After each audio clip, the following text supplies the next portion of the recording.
Story of love. কণ্ঠ আমাদের, অনুভূতি আপনাদের। হারিয়ে যাই ভালোবাসার গভীরে। কথাটা বলেই প্রহর রাত্রির পাশে সোফায় বসলো। অবশ্যই এদের তাদের শরীর স্পর্শ হয়নি। প্রহর রাত্রির কাজ ছাড়াই রাত্রি একটু রিলিফ পেল, কিন্তু সেখানে কেমন একটা অবশ অবশ লাগছে। প্রহর আবার সেই একই কথা বললে তাড়াতাড়ি ছুটল রান্নাঘরের দিকে। কিছুক্ষণের মধ্যেই কফি নিয়ে সামনে হাজির হলো কেউ। প্রহর সোফায় মাথা এলিয়ে আছে। সকাল থেকে মাথাটা প্রচণ্ড ধরেছে। কাল অনেক রাত করেই অফিসে ছিল। ভোরের দিকে এসেছে সে। এরপর কিছুক্ষণ ঘুমালেও অফিস থেকে আবার ফোন আসে। ছুটতে হয় মিটিংয়ের জন্য। শরীর ক্লান্ত লাগায় একেবারে বাসায় চলে এসেছে। কিছুক্ষণ রেস্ট নিয়ে এরপর একেবারে দুপুরের পরেই বের হবে। সামনে কারোর উপস্থিতি দেখে চোখ মেলে সামনে তাকালে রুম্পাকে দেখে ভ্রু কুঁচকে ফেলল। আশেপাশে রাত্রিকে খুঁজলে তাকে পেল না। বুঝতে পারলো মেয়েটা তার থেকে লুকাতে চাইছে। কফি তুই কেন এনেছিস? ভাইজান, আপনি তো চাইলেন কফি। রাত্রে দিদিভাই তো তাই বললো আমারে। যারা বলেছি সে কই? রান্নাঘরেই আছে ভাইজান। রুম্পার কথাটা শুনে কফি হাতে নিয়েই চলে গেল রান্নাঘরে। ভেতরে ঢুকেই দেখলো রাত্রি একপাশে বেসিনের উপরে বসে বসে পাকোড়া খাচ্ছে মনের সুখে। কিচেনে কারোর আগমন হতে দেখে রাত্রি খাওয়া থামিয়ে সামনে থাকলে প্রহরকে দেখে ঢুকিল। এই লোক আবার এখানে কি করছে? এসব ভাবতে ভাবতে রাত্রির ডান হাতে টান পড়ে। কিছু বলবে তার আগেই হাতে প্রচণ্ড জ্বালা শুরু হলো। ব্যথা সহ্য করতে না পেরে সাথে সাথে চিৎকার দিয়ে কান্না করতে শুরু করলো। যেহেতু কিচেনে তেমন কেউ নেই, তাই রাত্রির চিৎকার কেউ শুনতে পেল না। প্রহর রাত্রির মুখের থুতনি চেপে নিয়ে পেছনে থাকা দেয়ালে চেপে ধরলো। যেই হাত আমার অবদ্ধতা করে সেই হাত ক্ষতবিক্ষত থাকাই ভালো, লিটল গার্ল। কথাটা বলেই থুতনি ছেড়ে সরে দাঁড়ালো প্রহর। রাত্রি হাতের ব্যথায় ছটফট করছে। মুখ চেপে কান্না সংবরণ করার চেষ্টা করছে। প্রহরের হয়তো একটু মায়া হলো। তৎক্ষণাৎ রাত্রিকে বেসিন থেকে নামিয়ে দিল। এরপর পানি ছেড়ে পোড়া হাতটা ধরে রাখলো কিছুক্ষণ। পোড়া হাতে পানির স্পর্শ পড়তেই জ্বলে উঠলো আরও, কিন্তু আস্তে আস্তে আরাম লাগতে শুরু করলো। পানি দিয়ে ছেড়ে দিল আবারও রাত্রিকে। রাত্রিও প্রহরের কোটে খামচে রাখা অন্য হাতটিও ছাড়লো তখনই। এরপর থেকে যেন আর অবাধ্য হতে না দেখি। আই হোপ আজকের অবাধ্যতার পরিমাণটা তোমাকে বোঝাতে পেরেছি। এখন তাড়াতাড়ি কড়া করে কফি বানিয়ে আমার রুমে আসো। সময় অনলি 10 মিনিট। রাত্রির বিপরীতে কিছুই বলতে পারেনি। প্রহর বের হওয়া মাত্রই কফি করার জন্য পানি বসিয়ে দিল।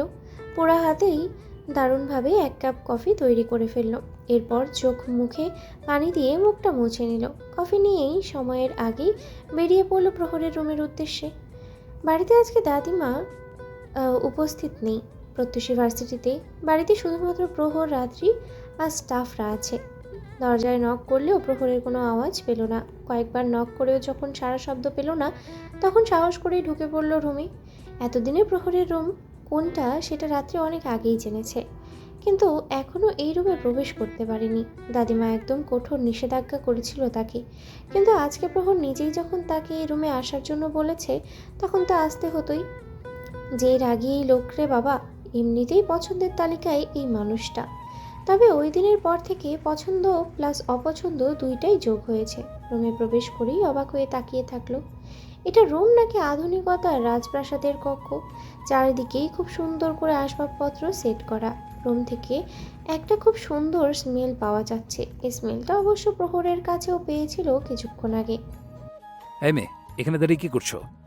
প্রহরের হঠাৎ বলা কথায় রাত্রি কিছুটা কেঁপে উঠল। আওয়াজের উৎসের দিকে তাকিয়ে চোখ বড় বড় করে পেছনে ঘুরে গেল আবার। কি অসভ্য লোক রে বাবা! কোমরে শুধুমাত্র টাওয়াল পেঁচিয়ে আছে এই লোক। লাজ লজ্জা কি কিছু নেই নাকি এই লোকের? তোমাকে এখানে দাঁড়িয়ে থাকার জন্য রাখা হয়নি। যে কাজে এসেছো সেটা দিয়ে বিদায় হও। গম্ভীরভাবে কথা বলায় রাত্রির হালকা ঢোক গিলে সামনে ফিরল। তবে চোখ বন্ধ তার। হাতে থাকা কফির কাপটা এগিয়ে দিল।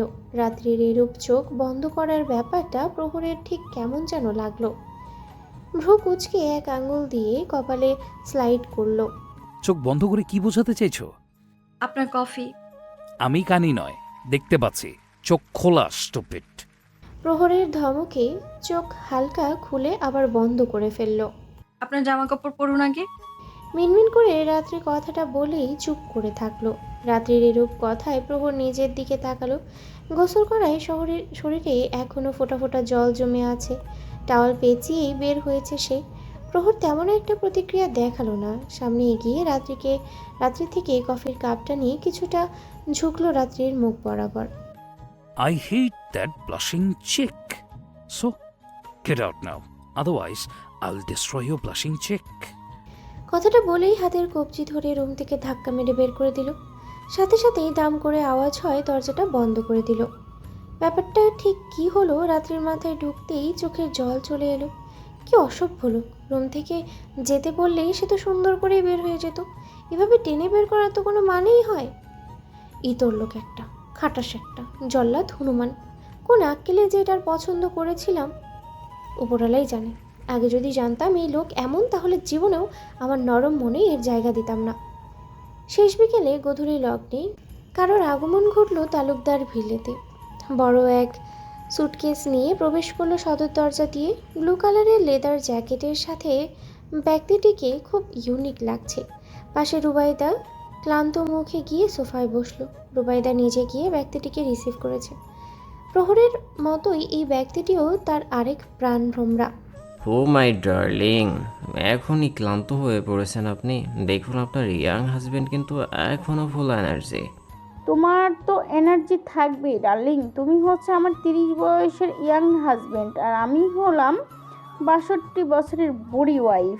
নো, তুমি তো বুড়ি হওনি মাই ডার্লিং। তোমাকে কিন্তু এখনও সেই যুগের শ্রীদেবীর মতো ইয়াং মনে হয়। You know, I am a big fan of Sridevi. কথাটা বলেই চোখ টিপ মারল সেই হাস্যোজ্জ্বল ব্যক্তিটি। তাদের কথার মাঝেই প্রহরের আগমন ঘটল। একদম অফিস গেট আপ আছে সে। এত লেট হলো যে আসতে? হ্যাঁ ব্রো, আর বলিস না, এই ফ্লাইটের কথা। ওয়েদার খারাপ হতে অন্য জায়গায় ল্যান্ড করে, তার জন্যই তো লেট হলো। কথাটা বলেই জড়িয়ে ধরতে নিলে প্রহর হাত দিয়ে আটকে দিল। ডোন্ট। মেয়েদের মতো এসব জোরাজোরি আমার পছন্দ নয়। প্রহরের এরূপ কথায় ব্যক্তিটি দুঃখী দুঃখী ফেস করে ফেলল। প্রহর এতে পাত্তা দিল বলে মনে হলো না।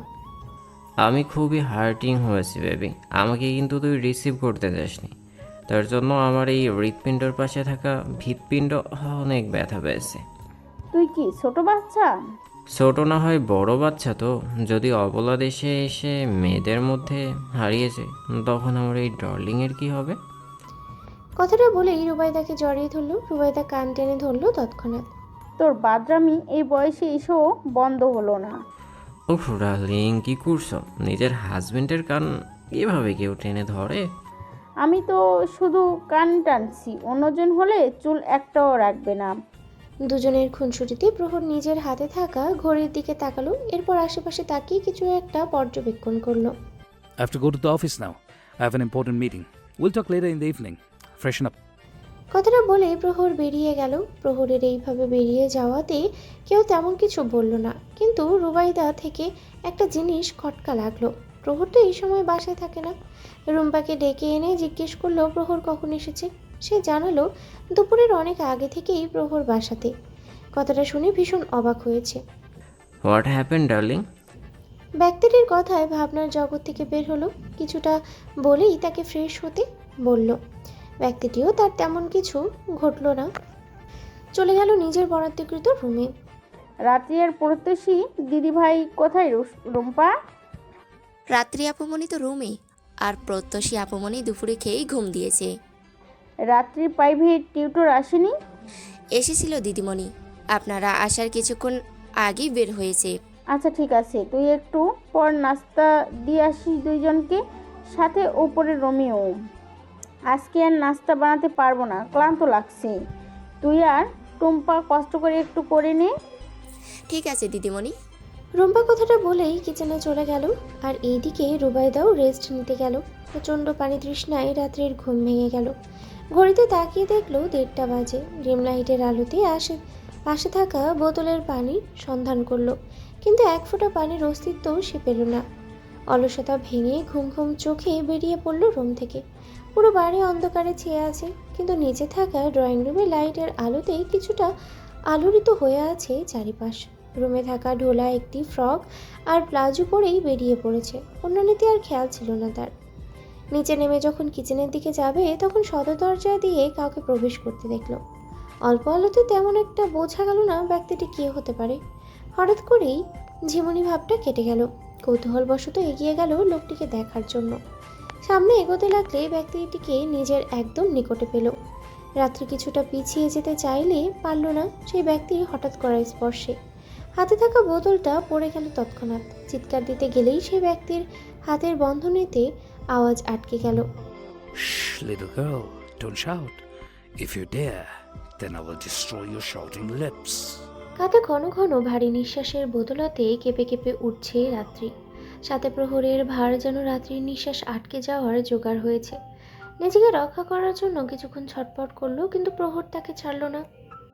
কি করছেন? ছাড়ুন প্লিজ, আমার দম বন্ধ হয়ে আসছে। রাত্রির কাঁপা কাঁপা কণ্ঠে প্রহরের তেমন একটা প্রভাব পড়ল না, তবে বন্ধন আরেকটু শক্ত করলো। রাত্রি ছটফট করা আরেকটু বেড়ে গেলে প্রহর কাঁধে শক্ত করে এক কামড় বসিয়ে দিল। সাথে মুখে চেপে রাখা হাত আরেকটু গাঢ় করলো। এরূপী স্পর্শে রাত্রির কেন জানি সহ্য হলো না। শরীরের সর্বশক্তি দিয়ে ধাক্কা মারল প্রহরকে, কিন্তু এতেও হালকা টললেও বন্ধন থেকে মুক্ত করলো না। মুখের মধ্যে থাকা হাতে তৎক্ষণাৎ শক্ত কামড় দিল। এতেই যেন প্রহরের জড়িয়ে ধরা বন্ধন হালকা হলো। রাত্রি নিজেকে ছাড়িয়ে নিল সেই সুযোগে।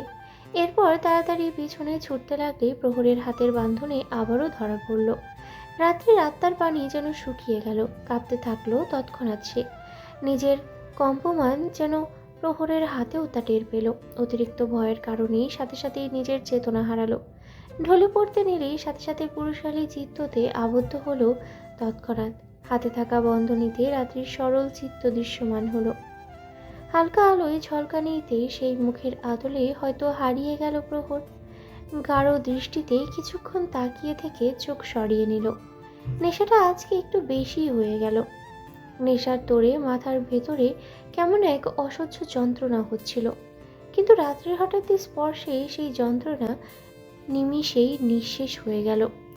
মনে এক শান্তিময় সুখ অনুভূত হতে লাগলো। নিজেকে স্বাভাবিক করতে চাইলে আরও অশান্ত হয়ে উঠল পুরুষালী মন। রাত্রির গালে আলতো করে হাত বুলিয়ে দিল। সাথে এলোমেলো চুলগুলো খানিকটা গোছানোর চেষ্টা করলো, কিন্তু সেই অবাধ্য চুলগুলো গোছাতে আর পারল না। ঝুঁকে থাকা শরীরটা বুকের কাছে নিয়ে আসলো। ঘাড়ের দিকে হাত গলিয়ে নিজের মুখের আদলে একদম সামনে আনলো সরল মুখের আদলের রেশটি। ঘোলাটে চোখে তাকিয়ে বড্ড অসময়ে আবির্ভাব করেছে তোমার লিটল গার্ল। কঠিন বিভীষিকার অন্তরে বড্ড পীড়িত যন্ত্রণা হয়ে এসেছ। নিজের সত্তাকে এমন এক কঠিন বেড়াচালে আবদ্ধ করেছ যার থেকে তোমার মুক্তি নেই। কথাগুলো বলেই পাজাগোলা করে নিয়ে নিল রাত্রিকে। শরীরের ভার কিছুটা বেড়েছে বলে মনে হলো। সাথে গালের মাংসগুলো হালকা ফোলা ফোলা। খুবই আদরণী লাগলো তার নিকটে। ইচ্ছে তো করছে এই গালটাকে টকটকে লাল টমেটো করার, কিন্তু নিজের সেই অদম্য ইচ্ছেগুলো নিঃশেষ করলো। রাত্রির গরম নিঃশ্বাসগুলো প্রহরের বুকে আছড়ে পড়ছে। মেয়েলি সুগন্ধের সাথে বেলি ফুলের স্নিগ্ধ সুগন্ধ নসান্ত্রে প্রবেশ করলো সেই সাথে। প্রহর হাঁটতে হাঁটতে সিঁড়ির দিকে গেল। উপরে উঠেই রাত্রির রুমে গিয়ে যত্ন সহকারে শুইয়ে দিল। সাথে একটা কমফোর্টার জড়িয়ে দিল। নিজের ব্যালেন্স ঠিক রেখে দাঁড়ানোর সোজা হয়। গলার বাঁধাটাই হালকা ঢিলে করে বেরিয়ে যেতে যেতেই nice smell, I like it. সকালের তীব্র রোদের ঝলকানিতে চোখের আদলে কিরণ প্রবেশ করা মাত্রই নেত্রযুগল খুলল রাত্রি। চোখ কচলিয়ে উঠে কিছুক্ষণ ঝিম মেরে বসে থাকলো। এরপর ফ্রেশ হওয়ার জন্য ওয়াশরুমে গিয়ে হাতে মুখে পানি দিল। গলার আদলে পানির ছোঁয়া লাগতেই কিঞ্চিত ব্যথায় জ্বলন হলো। মুখ উঠিয়ে মিররের ব্যথার উৎস খুঁজলে দেখতে পেল কালচে হয়ে যাওয়া দাগের দিকে। হাত দিয়ে স্পর্শ করে মনে করার চেষ্টা করলো দাগের সৃষ্টির কারণ। মাথায় কিছুটা আবছা আবছা কিছু আসলো। ক্ষণকাল বাদে মনে পড়ল মধ্যরাতে ঘটে যাওয়া সেই অনাকাঙ্ক্ষিত ঘটনা। মুখের আদলে মধ্যে কান্নার সাথে নিজের সম্ভ্রম হারানোর ভয় জেগে উঠল। প্রহরকে সে তো ভালো ছেলে ভেবেছিল, কিন্তু মধ্যরাতে এরকম একটা অবস্থা তৈরি করলো যে নিজেকে এখন অসহায় বলে মনে হচ্ছে তার নিকট। কিছুক্ষণ ঘাড়ের সেই দাগের সাথে যুদ্ধ করলো মোছার জন্য। সাবান আর জেলি দিয়ে এমনভাবে ডলল যে জায়গাটা লাল হয়ে বিন্দু বিন্দু রক্ত ঝরতে লাগলো। ফর্সা শরীরে দারুণভাবেই সেই ক্ষতগুলো দৃশ্যমান হতে লাগলো। হাতে থাকা সাবান আর জেলি ছুঁড়ে মারল এক পাশে, এরপর ঝর্ণা ছেড়ে বসে পড়ল তার নিচে। ভিজতে লাগলো নিজের ভাবনার অতলে হারিয়ে। মুখ চেপে ডুকরে কাঁদতে লাগলো সে। কষ্ট ভোলার চেষ্টা করলো সেই কান্নার মধ্য দিয়েই, কিন্তু তবুও দুঃখ যেন সব একসাথেই জেঁকে বসেছে। পছন্দের মানুষের থেকে এরূপ ব্যবহার সে কেন পেল? কেন এই অবৈধ স্পর্শ পেল তার শরীরে? হ্যাঁ, মানছে যে প্রহরের কিনা দাসী সে, কিন্তু এতদিনে এতটুকু বুঝতে পেরেছে এই বাড়িতে সে দাসী হয়ে আসলেও প্রত্যুষের মতোই আর এক নাতনি তে রূপান্তরিত হয়েছে তার নানুমণির নিকট। প্রত্যুষের কাছে হয়ে আছে আপন ছোট বোনের মতোই। বাড়ির প্রত্যেকটা স্টাফ তাকে খুব মান্য করে চলে, সাথে স্নেহ করে। কিন্তু এত সবের মাঝেই সে ভুলে গেল তার এই বাড়িতে আসার মূল মালিককে, যে তাকে 2 কোটি টাকার বিনিময়ে এই ভিলাতে এনেছে, সাথে নিজের কথা মতো সব মান্য করতে বলেছে। সে তো সেই হিসেবেই মান্য করে এসেছে। প্রহরের সব কথাই সে শুনেছে। বাড়ির বাইরে সে পা রাখছে না, আর কোনো গার্ডদের সাথেও কথা বলছে না। কলেজে পড়ার সত্ত্বেও কলেজে ক্লাস করতে যাচ্ছে না। রুবাইদা আর প্রত্যুষী তাকে যেভাবে খেয়াল রাখছে, সেও চেষ্টা করছে তাদের খেয়াল রাখায়। সবই তো হচ্ছে প্রহরের কথা মতো, সবার মন মতো সে তো কাজ করছে, হাসি খুশি ভাবেই এখানে থাকছে। কোনো অবাধ্যতা তো করছে না সে। তবে কেন এরূপ কাণ্ড করলো প্রহর তার সাথে? সে গরিব বলে, নাকি সে কেনা দাসী বলে? নিজের মনের সাথে যুদ্ধ করেই ভেজা শরীরেই ওয়াশরুম থেকে বের হলো। জামা পাল্টে নিল তৎক্ষণাৎ। হাঁটু সমান চুলগুলো থেকে পানি পড়তে পড়তে রুমের অধিকাংশ জায়গা ভিজে পিচ্ছিল হয়ে গেল। সেভাবেই এগিয়ে গেল বারান্দার বেলকুনিতে। তিক্ত রোদের ঝলকানিতে চেয়ে থাকলো অনিমেষ। এভাবেই সময় অতিবাহিত হতে লাগলো।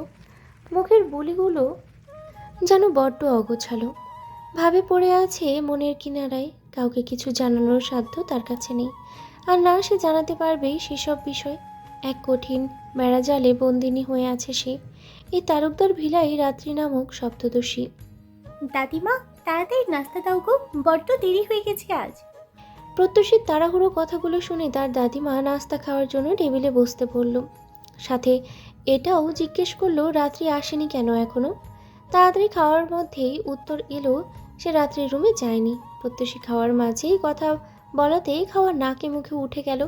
এরকম হওয়াতে কেউ একজন সামনে পানি ধরলো, সাথে মাথায় কিছুটা জোরে জোরেই চাপড় মারল। দূর শয়তান দূর, তোর স্বভাব আর বদলালো না রে প্রত্য। খাওয়ার মাঝে তোকে কথা কে বলতে বলে? হঠাৎ পরিচিত কণ্ঠ শুনেই জমে গেল সে, সাথে কাশিও কিছুটা বন্ধ হলেও আবারও বেড়ে গেল। চোখে মুখে জল নিয়েই তাকালো পাশে দাঁড়িয়ে থাকা ব্যক্তির দিকে। সুদর্শন গড়নে পুরুষালী এক হাস্যোজ্জ্বল যুবকের দিকে দৃষ্টিপাত করলো। অবাক লোচনে উচ্চারিত হলো, আরহাম ভাই। প্রত্যুষে মুখে খাবার নিয়ে কথাটা বলে হাঁ হয়ে তাকিয়ে থাকলো। হঠাৎ করে নিজের স্বপ্নের পুরুষকে সামনে দেখে ভীষণ চমকে গেল। প্রায় 2 বছর পর এই পুরুষটিকে সামনাসামনি দেখছে। গতবারও এসেছিল কয়েকদিনের জন্য, এরপর আবার পাড়ি জমিয়েছিল সেই দূর দেশে। কিরে, এভাবে হাবার মতো তাকিয়ে আছিস কেন? খেয়ে ফেলবে নাকি আমাকে? আরহাম ভয় মিশ্রিত ভঙ্গিমা করেই কথাটা উচ্চারিত করলো। এরপর প্রত্যুষের মাথায় গাঁটটা মেরে পাশের চেয়ার টেনে বসলো। ডার্লিং, তাড়াতাড়ি তোমার হাতের জাদুর নাস্তা দাও তো। পেটে যে আমাদের বাচ্চা অনশন করে যুদ্ধ লেগে গেছে, হ্যাঁ, আমার পেট থেকে বেরিয়ে যাওয়ার জন্য। আরামের কথা শুনে রুবাইদা তুই আর বদলালি না রে। কথাটা বলেই নাস্তা দিতে লাগলো। এদিকে প্রত্যুষীর দেরি হয়ে যাচ্ছে দেখে মুখের খাবারটা কোনো মতে ফিনিশ করে অল্প পানি খেয়ে উঠে গেল। একদিকে দেরি হচ্ছে, আরেকদিকে কাঙ্ক্ষিত স্বপ্নের পুরুষের জন্য লজ্জাও পাচ্ছে। নিজেকে স্বাভাবিক করার চেষ্টা করলেও করতে পারল না। কিরে, প্লেটে খাবার রেখে কই যাচ্ছিস? আরহাম ভাই, আমার আজকে টেস্ট আছে, লেট হয়ে যাচ্ছে। দাদিমা, আমি আসি। কোনো মতে তাড়াহুড়ো করে কথাটা বলেই কারোর কোনো কথার উত্তর না শুনেই দৌড় মারল সদর দরজার দিকে। এদিকে আরহাম কথাটা বলেই মনের সুখে খাবার চিবোতে লাগলো, কারণ এরপরের কথাটা বলার জন্য এই মেয়ে আদর সামনে থাকবে নাকি সন্দেহ। এটা নতুন নয়, এই মেয়ে যে তাকে দেখলেই পালাই পালাই করে। এই মেয়েকে নিয়ে আর পারলাম না, সব সময় কিছু না কিছু নিয়েই তার তাড়াহুড়া। 2 ভাই বোন এতে কি যে তাড়াহুড়া করে কে জানে। আরে ডার্লিং, চিন্তা করছো কেন? আমি কিন্তু তাড়াহুড়ো একদম করছি না। দেখলে তো কি আস্তে ধীরে তোমার বাচ্চাদের খাবার খাওয়াচ্ছি। তুইও না পারিসও বটে। দুজনই নিজেদের আলাপে আলাপে নাস্তা শেষ করলো। এরপর আরহাম নিজের রুমের দিকে গেল। আরহাম পেশায় একজন ডক্টর। মা বাবার সাথে ছোট থেকেই লন্ডনে বড় হয়েছে। তবে মা বাবার জন্মভূমি বাংলাদেশে হওয়ায় মাঝে মাঝে এখানে আসে। প্রহরের সাথে পরিচয় তার কলেজ লাইফ থেকে। প্রহরের কলেজ থেকেই মাস্টার্স পুরোটাই লন্ডনে কমপ্লিট করা। সকাল কেটেছে প্রায় অনেকক্ষণ আগেই। সূর্যমামা নিজের প্রকোপ বাড়াতে লম্বালম্বিভাবে কিরণ দিয়ে নিজের উত্তাপ বাড়াচ্ছে, কিন্তু সেই উত্তাপ কিশোরীর গায়ে অনুভব হচ্ছে না। থরথর করে কাঁপতে কাঁপতে কিছুক্ষণ আগেই অর্ধ জ্ঞান হারিয়েছে। রুবাইদা সকাল থেকে কাজে ব্যস্ত থাকায় রাত্রির কথা মাথায় থেকেই সরে গিয়েছিল, কিন্তু যখন হঠাৎ করেই তার কথা মাথায় এলো ততক্ষণ ছুটলো উপরের রুমের দিকে। দরজা কখনোই রাত্রি লাগায় না। রুমে ঢুকেই রাত্রিকে কম্বল মুড়িয়ে শুয়ে থাকতে দেখে ভ্রু কুঁচকালো রুবাইদা। সাথে সাথে বেড়ে গিয়ে রাত্রিকে ধাক্কিয়ে ডাকলো কিছুক্ষণ। যখন দেখলো কোনো সাড়া শব্দ নেই, তখনই বুকে কেমন একটা মোচড় দিয়ে উঠল। কম্বল সরিয়ে রাত্রির গালে চাপড় দিয়ে বারবার ডাকতে লাগলেন। প্রচণ্ড উত্তাপে হাত সরিয়ে নেয়। জনিকা একদম পুড়ে যাচ্ছে। রুবাইদার সাথে সাথেই কান্না করে দিল। কান্না করতে করতেই রাত্রিকে ডাকতে লাগলো, কিন্তু সারা শব্দ কিছুই পেল না, শুধুমাত্র গোঙানি ছাড়া। কালকে রাতেও তো মেয়েটা ভালো ছিল, রাত পোহাতেই এমন জ্বর কিভাবে বাঁধলালো মেয়েটা? রুবাইদার কান্নার শব্দে আরহাম জলদি এলো রাত্রির রুমে। আরহাম রাত্রির বিষয়ে কিছুই জানে না, তাই হঠাৎ করে রুবাইদাকে রাত্রির পাশে এভাবে কান্না করতে দেখে ভীষণ চমকালো। রুবাইদাকে লাস্ট কবে এভাবে কান্না করতে দেখেছে তার মনে নেই। বিশেষ কেউ হবে হয়তো মেয়েটা, তাই এভাবে কান্না করছে ভাবলো। গ্র্যান্ডমা, কি হয়েছে? এভাবে কান্না করছো কেন? আরহামের চিন্তাভঙ্গিত কথায় রুবাইদা নিজের কান্না মিশ্রিত চোখের পানি মুছেই আরহামের দিকে তাকালো। আরহাম যখন সিরিয়াস ভঙ্গিমায় তাকে থাকে তখন রুবাইদাকে গ্র্যান্ডমা বলেই ডাকে। রুবাইদা নিজেকে সামলে রাত্রির কাছ থেকে উঠেই আরহামের কাছে এসেই হাত যুগল ধরেই, দাদু ভাই, তুই তো অনেক বড় ডাক্তার, আমার সোনাটাকে ভালো করে দে না রে।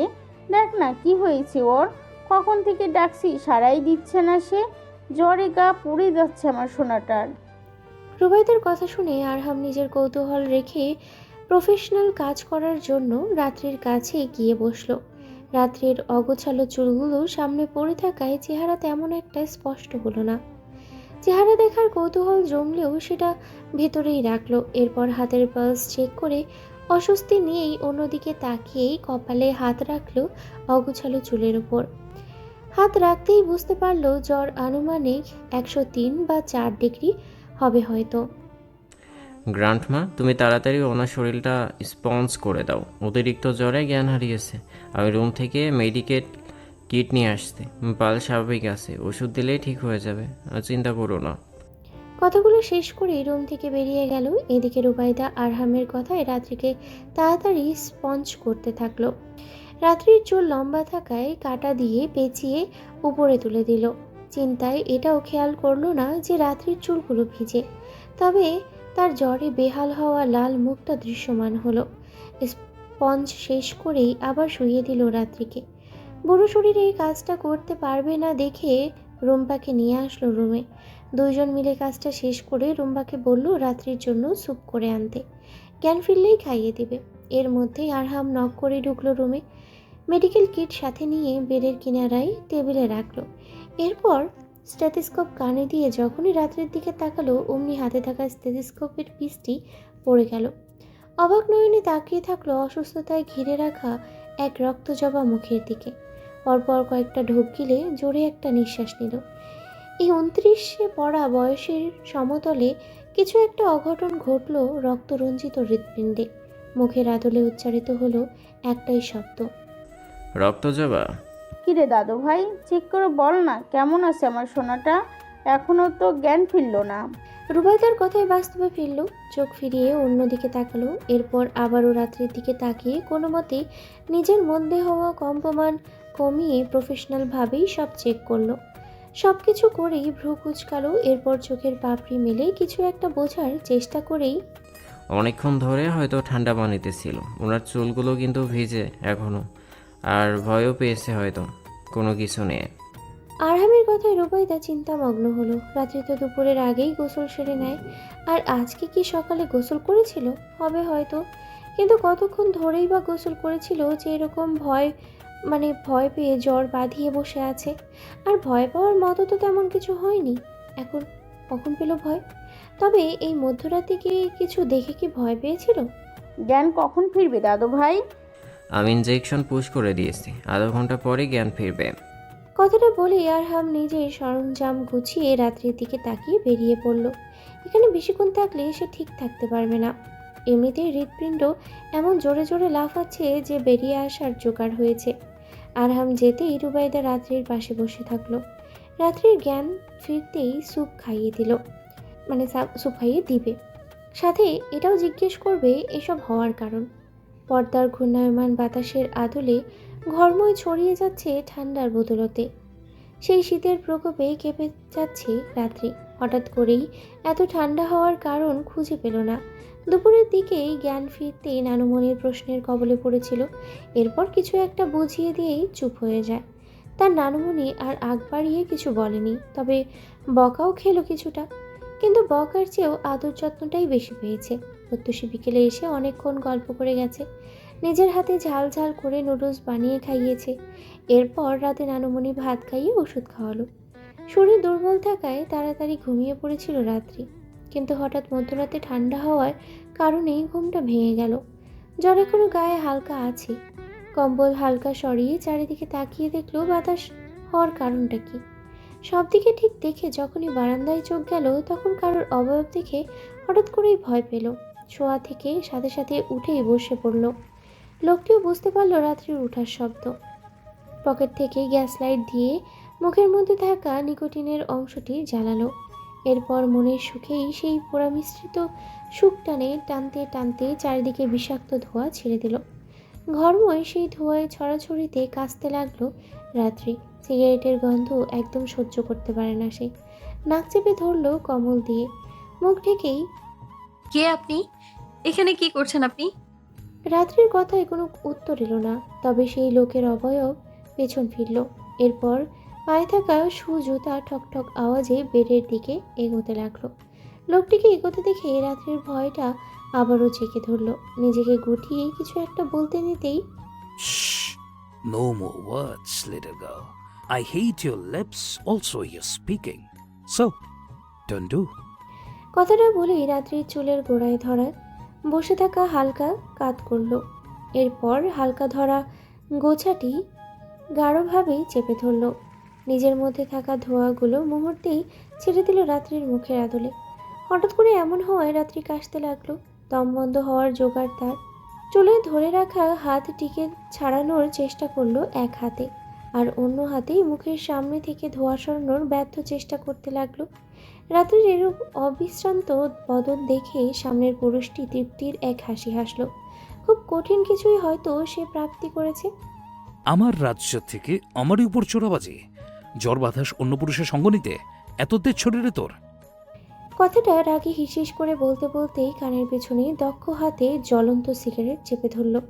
জ্বলন্ত আগুনের ছ্যাঁকা লাগতেই প্রাণ বের হয়ে যাওয়ার জোগাড় রাত্রির। ছটপট করতে লাগলেই চেপে রাখলো নিজের আরেক হাত আর নিজের বক্ষধারা। নিজের পোড়ার কার্য শেষ করেই ছাড়ল রাত্রিকে। আমার সম্পত্তি যার স্পর্শে আসবে তাকেই আমি ধ্বংস করব। তাই বলেছে সম্পত্তি ছাড় পাবে, তাও কিন্তু ভুল। এই প্রহর তালুকদার নিজের সম্পত্তিও ধ্বংস করতে জানে, আবার সেই সম্পত্তিকে নিজের কাছে লোহার শিকের ভেতর বন্দি করতেও জানে। তিমির আধারের মতো ওই রাত্রির জীবনেও দুর্ভিক্ষ নেমে এসেছে। সে তো ভেবেছিল জীবনে হয়তো সুখের দোলাগুলো ভালোভাবেই তার জীবনে পদার্পণ করেছে, কিন্তু যখন দেখলো নিজের অভিশপ্ত জীবন এখনও সেই সুখের হাওয়ার নয়, তখনই হরহর করে হুড়হুড় করে শব্দ করে কেঁদে দিল। কাঁদতে কাঁদতেই চোখ মুখ ফুলিয়ে ফেলল। সাথে তো আছে এই গলার এক পাশে জ্বলুনি। কান্নার ঝরঝরে শব্দ শুনে প্রহর নিজের হাতে থাকা সিগারেটটা নিভালো। এরপর ঢিল মেরে একদম বারান্দার বাইরে গিয়ে ফেলল। নিজের মধ্যে থাকা তপ্ত শ্বাসগুলো ভেতরে রেখেই রাত্রির পাশে গিয়ে বসলো। এই প্রহর তালুকদার খুবই ভয়ঙ্কর রাত। নিজের মধ্যে কখনোই আমি স্বাভাবিক থাকি না।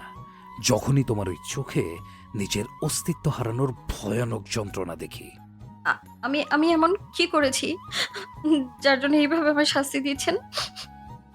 শাস্তি? হ্যাঁ, শাস্তিই তো। যখনই আমি আপনার সামনে পড়ি তখনই আপনি আমায় শাস্তি দেন। আমায় দাসী হিসেবে কিনে এনেছেন দেখে কি শাস্তি দেন, রাগী প্রিন্স? রাত্রির বোকাসুলভ কথা শুনে প্রহরের কেন জানি খুব হাসি পেল, তবে নিজের ব্যক্তিত্বের বাইরে সেই হাসি হাসতে পারল না। রাত্রির চোখের দিকে তাকিয়ে চোয়াল শক্ত করলো, এরপর গালের অর্ধাংশ চেপে ধরেই নিজের মুখমণ্ডলের কাছে আনলো। এই প্রহর তালুকদারের শাস্তি এতটাও কোমল নয় রাত। আমি যদি একবার শাস্তি দেওয়া স্টার্ট করি তবে সেই শাস্তির ভার তোমার এই ছোট্ট শরীর নিতে পারবে না।